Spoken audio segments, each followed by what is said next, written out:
Hey guys, I'm Marta Geek. In this video, I'm finally going to be sharing with you guys my review of the Xperia XA2 Ultra from Sony after 2 weeks of usage.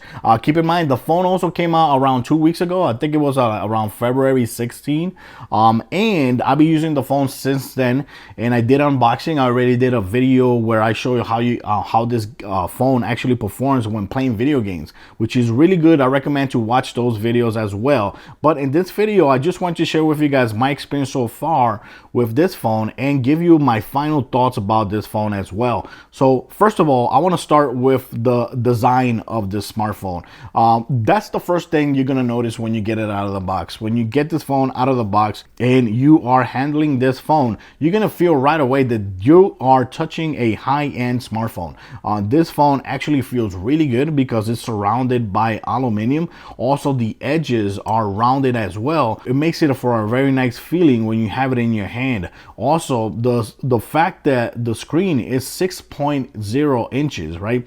It's a 1920 by 1080p. It also is really good. You know, it doesn't have too much bezels on the sides like you see there, which is good because Sony smartphones are always meant to be blocky. You know, I don't know why, but from the beginning, they're always been blocky. But if you've been seeing the MWC, the Mobile World Congress this year, Sony actually went away from this design with the super high-end smartphones with the Z2. I think it's the Z2 or something like that.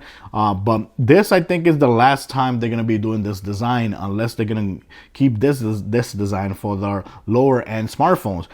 Because this smartphone, like you see here, even though, yes, it doesn't feels like a high-end smartphone, it is meant to be like a mid-range or budget smartphone. This smartphone actually goes for around $449, you know, as the initial price. I say initial price because, like you guys know, this phone most likely will go down in price. But, you know, for $449, honestly, this smartphone actually feels really, really good when you have it in your hand. Another thing is, performance-wise, you know, it doesn't have the latest CPU. It has the Snapdragon 630, which is meant for budget smartphones. But, you know, that combined with 4 gigabytes of RAM actually makes the phone feel very, very, very snappy. That's one thing to keep in mind. And I've been playing some games here, and it actually performs really, really good.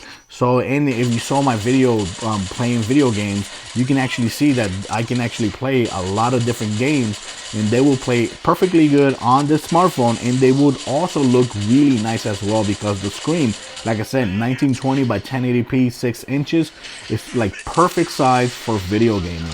Now, of course, the other thing that I really like about the Sony smartphone is that it has the fingerprint scanner, and it has it this time on the rear at a perfect location, which makes it really, really easy to unlock. When you just grab your phone, you take it out of your pocket and your finger's already there, so you're unlocking your phone right before you even take the phone out of your pocket. So I'm really glad that they decided to put fingerprint scanner on the smartphone and, you know, put it at the perfect location right there.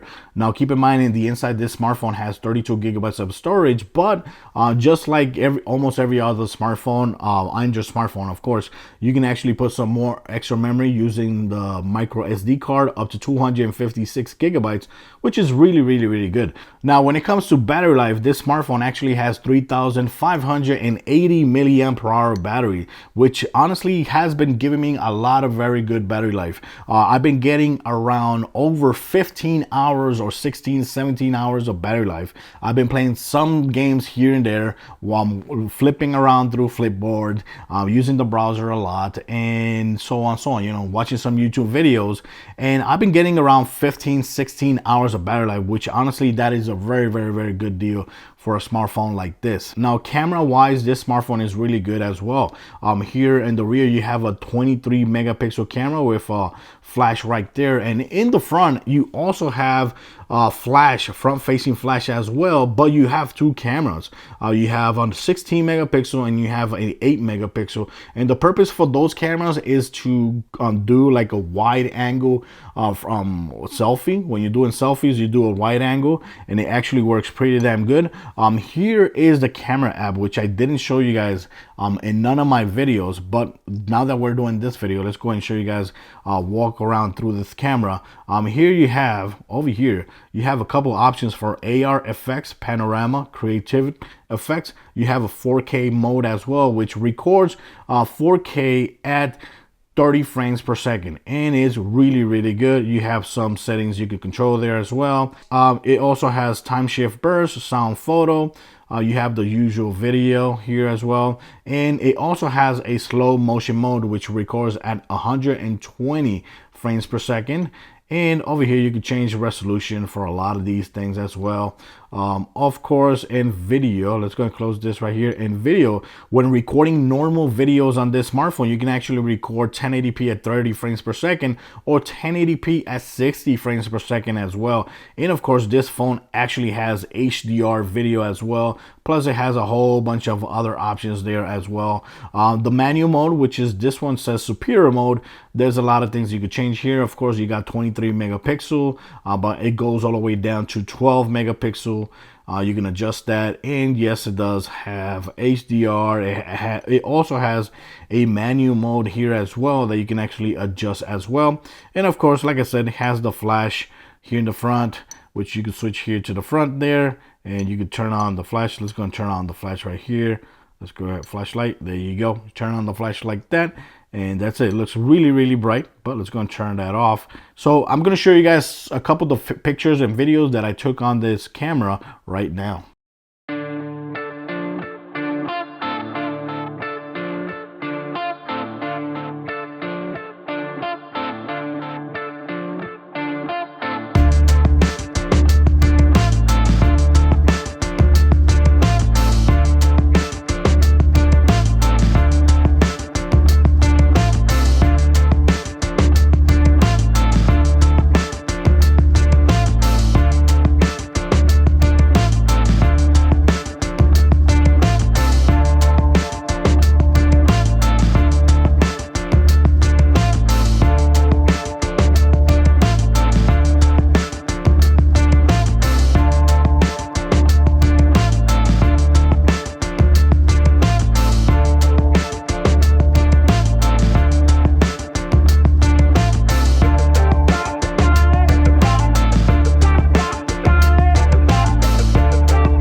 The other thing that I really like about this smartphone is that it actually feels like a pure vanilla Android phone or Google phone because of the skin that it has. You know, it makes you feel really good. You got Google now here. You also, if you press and hold, you also have the Google Assistant here as well. The skin feels really Android, you know, vanilla Android. Feels really good. And of course, there's a lot of customization you can do as well here as well. And even though this is a Sony smartphone, it's actually updated with the latest software. It has the Android Oreo, I think it's Oreo 8.0.0, which is you know, it's the latest update as well. So that's really, really cool. There's a lot of smartphones out there in the market is not even up to date, and I'm pretty sure that the next update, this smartphone will actually get it as well. Now, other than that, there's not a lot of things that I don't like about this smartphone. The one thing that I would say that a lot of people could complain about this smartphone is the fact that the design feels a little bit outdated, right? Because it's blocky. You know, it's blocky. Even though the corners, the edges are all curvy, it still is going to feel blocky for a lot of people. And the screen is actually 16 by 9 instead of being the 18.5 by 9 aspect ratio that a lot of the smartphones are going for right now, with very, very little bezels. But honestly, if you're okay with the 16 by 9 aspect ratio like I am, and you like the resolution, 1920 is really, really good on this smartphone, I think you're not going to be disappointed with this smartphone at all. One other problem is the price right now, because at $449, there's other smartphones that I actually can recommend. Like, for example, the Essential phone. Right now, you could buy it for $449, and that smartphone is better than this smartphone in every single way. In every single department, it is way better than this smartphone. Also, the OnePlus 5T, it's around $50 more, and it's way better than the smartphone in every single way. So for $449, it's kind of hard to recommend right now, but I'm pretty sure that this smartphone, maybe by the time you watch this video, this smartphone most likely is going to be around $300 and $349. I say that because last year I actually bought XA Ultra, the number one, and I actually bought it for $349, and that's the price that is kept like for a long time.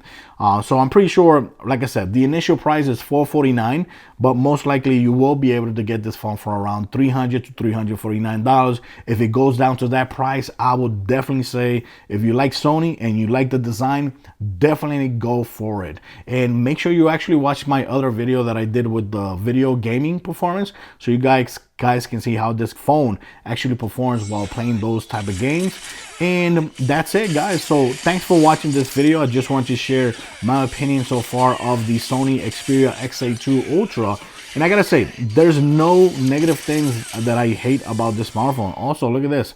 It also has a camera button as well, which a thing that a lot of companies don't actually include in their smartphone. You got a shutter button right there with the camera button, and it is awesome. You know, this phone does a lot of great stuff that high-end smartphone do or don't do. So thanks for watching this video. Let me know what you think about this smartphone in the comments if you actually got it. And if you have any questions about this smartphone, just leave it in the comments and I'll go ahead and answer them for you. So thanks for watching this video. Till next time, guys.